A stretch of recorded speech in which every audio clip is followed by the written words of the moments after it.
كما قال الصديق ديالي، يعني حنايا راه متعودين على تحقيق نتائج ديما ايجابيه ولله الحمد، رغم اننا مشاركين بالمنتخب الرديف، ولكن هذا ما كيمنعش اننا نتوجوا بالبطوله، وسبق لنا اننا توجنا بها ودرنا بيرفورمانس زوينه اخر مره لعبنا هنايا في دوله قطر، وان شاء الله كنتمناو التوفيق.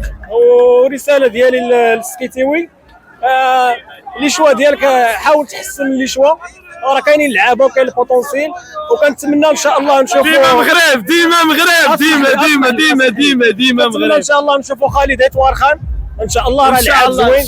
يقول لك هاتوا السعوديه، ما هاتوا السعوديه، احنا جيناكم اليوم. لا وينكم انتم؟ احنا اقوياء بدون كبسه. شكرا. مقابله رائعه، وكنتمنوا ان شاء الله من المدرب السكيتيوي يقدم الافضل، واللعابه راه بان عليهم شويه العياء، مي قدموا مباراه حلوه، وكنتمناو ان شاء الله ناخذوا هذه البطوله هذه، حيت المغرب ديما في التتويجات. الماتش ما شاء الله شنو نقول لك، راه باين في الوجوه المغاربه كاملين السرور والفرحه، وكانت مباراه الصراحه في قمه الروعه، خلاف المباريات الاولى اللي شفناها احنا.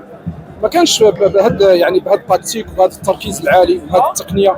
كان اللعيبه كلهم ما شاء الله مركزين في المباراه طول المباراه، وكنشوفوا كاين واحد يعني تركيز، وكاين واحد تكتيك، وكاين يعني هجوم، وكاين دفاع، يعني كانوا يعني كاينين في الملعب، خلاف المباريات الاخرى الاولى.